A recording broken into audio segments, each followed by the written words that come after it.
Huwebes Santo karon mga kaigsuunan, mitsasay sa bulan sa Abril tuig 2023. Ang pagbasa kinutlo gikan sa Ebanghelyo sumala ni San Juan, Kapitulo 13, versikulo 1 ngadto sa 15. Bispiras kadto sa kasaulugan sa pagsaylo. Nasayod si Jesus nga miabot na ang panahon sa iyang pagbiya niining kalibutana ug pag-adto sa Amahan. Kanunay niyang gihigugma kadtong mga iya nga ania sa kalibutan o gihigugma niya sila hangtod sa katapusan.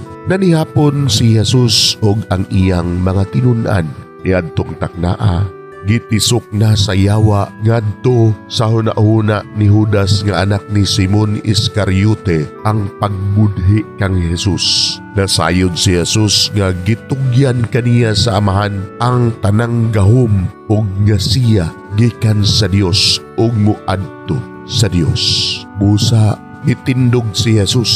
Gihukas niya ang iyang sapaw ug nagbako siyag tualya. Unya naghuwad siyag tubig sa planggana ug gihugasan niya ang mga tiil sa mga tinun-an ug gipahiran sa tualya nga iyang gibakos.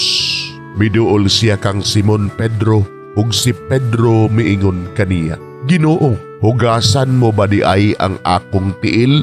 Si Jesus mitubag, "Dili ka pa karon makasabot sa akong gibuhat apan makasabot karaon niya." Si Pedro miingon, "Dili gayud ako magpahugas nimo sa akong mga tiil." Apan si Jesus mitubag, "Kun dili ko hugasan ang imong mga tiil, wala kay labot kanako." Si Simon Pedro mitubag, "Kun mao kana Ginoong, dili kay ang mga tiil ko lamang ang hugasi, kundili hasta usab ang akong ulo og mga kamot." Apan si Jesus miingon, "Ang nakaligo hinlo na og dili kinahanglan nga manghugas pa gawas sa iyang mga tiil. Kamong tanan hinlo na gawas sa usa kaninyo." Nasayod ng daan si Jesus, kinsa ang magbudhi kaniya. Busa miingon siya, "Kamong tanan hinlo na gawas sa usa kaninyo." Umaniya kahugasi ang ilang mga tiil. Gisulob pag-usab ni Jesus ang iyang sapaw ug mibalik siya sa iyang dapit sa lamisa. Unya nangutana siya, "Nakasabot ba kamo sa akong gibuhat kaninyo? Kamo nagtawag ka na kong magtutudlo o Ginoo, ug husto ka na kay mauman ka na ako. Kung ako nga inyong Ginoo ug magtutudlo, naghugas sa inyong mga tiil, kinahanglan nga maghinugasay usab kamo sa inyong mga tiil. Naghatag ako kaninyong panig-ingnan, aron inyong buhaton ang gibuhat ko kaninyo." Mga igsuon, ang Ebanghelyo sa Ginoo, daygon ikaw o Kristo.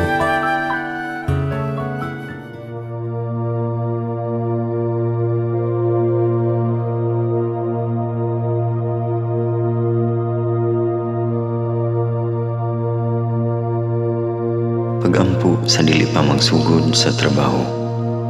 Magampo kita. Sa ngalan sa Amahan, sa Anak ug sa Espiritu Santo. Amen. Langit no namong Amahan, sa among pagsulod nining trabahoan, among gidala ang imong presensya uban kanamo. Among gipamulong ang imong kalinaw, imong grasya, imong kaluoy, ug ang imong perpektong hanay sa among mga trabaho. Among gipadayag ang imong gahom, labaw sa tanan, diha sa mga butang nga among mahimo, masulti, mahuna-unaan, ug mahukman sulod nining adlaw.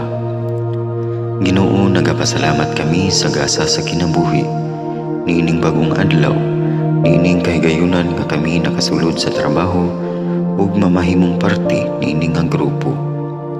Salamat sa mga gasa nga imong gitugyan kanamo.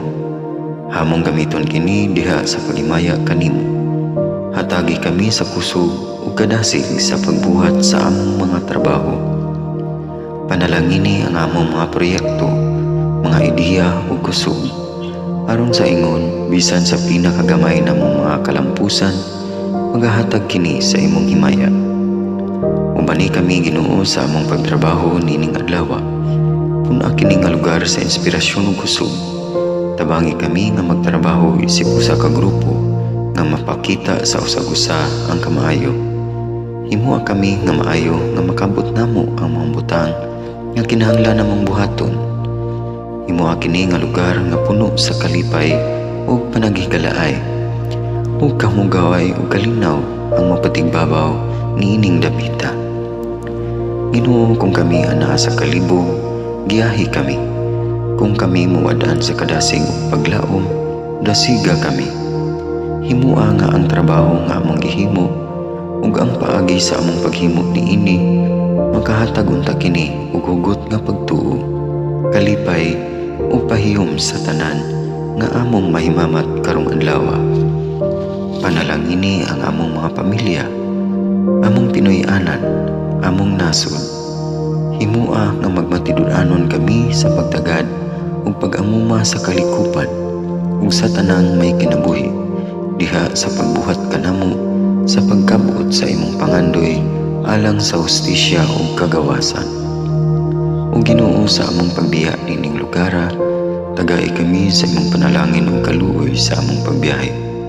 Panalangini ang among mga pamilya ug Pinoy-anan nga anaon ta sa mayong kahimtang sama sa among pagbiya kanila.